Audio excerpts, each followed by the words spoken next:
primary osteoarthritis is considered wear and tear and is most frequently diagnosed by healthcare providers. Secondary osteoarthritis has a specific cause, such as an injury resulting from obesity, genetics, inactivity, or other diseases.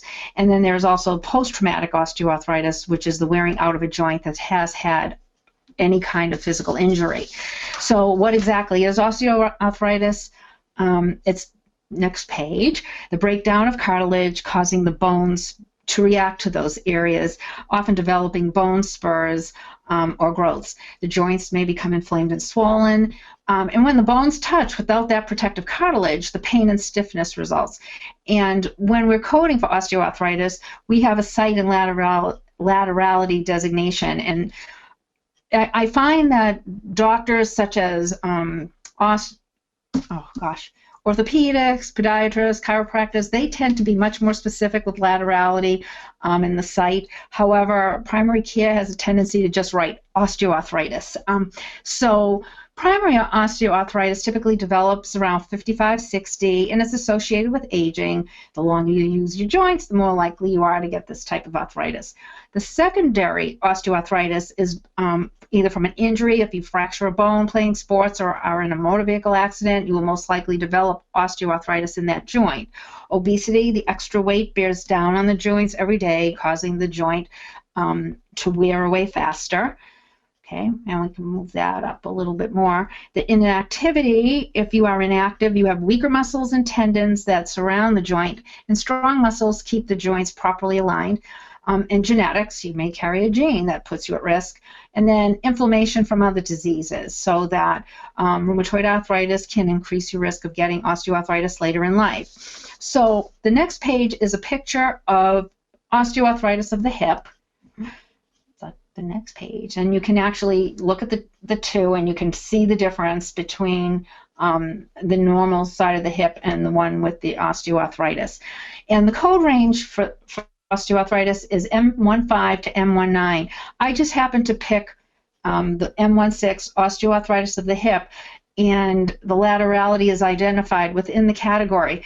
And this is not even all of them. I just picked these particular codes just to show you how they're labeled. So the M16.0 will be bilateral primary of the hip. And then the 0.10 is unilateral primary unspecified hip. 1.1 is primary unilateral right hip. 1.2 is unilateral primary left hip.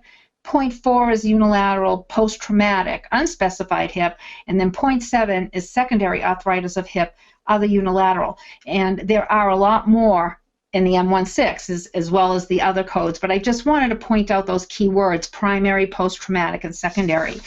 Now, what you need to look for, and one of the things you learned with ICD-10, is that you're not only learning the coding, but you're also learning the pathophysiology. So you want to, first, when you're looking at the documentation, before you query the physician, you want to just see if it's in the documentation. Is it the hip, the knee, the carpal, metacarpal joint? Does it indicate in the documentation, even if the doctor just chose osteoarthritis, if it's left, right, or bilateral? If the physician does not provide information regarding being primary, secondary, or post-traumatic, you may reference that in the note. He may indicate age or wear and tear. He may indicate that the patient obese and gives a body mass index and so forth. You may be able to determine from the documentation if it's a primary or a secondary.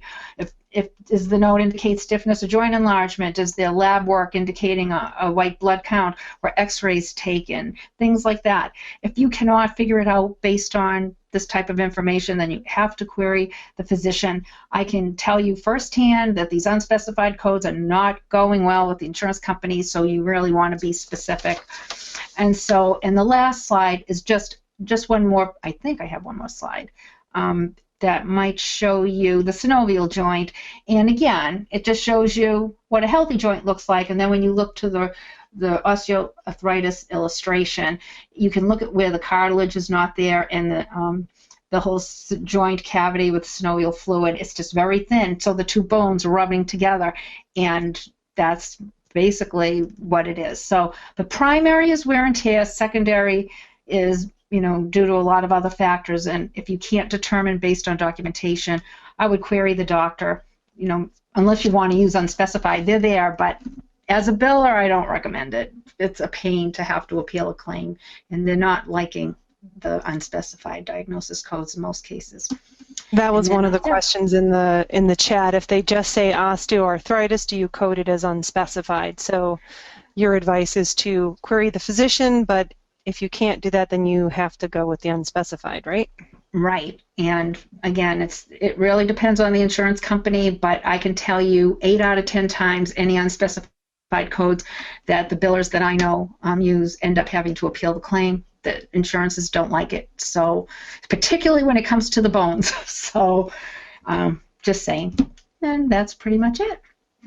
All right. Thanks, Joanne. Oh, you're welcome.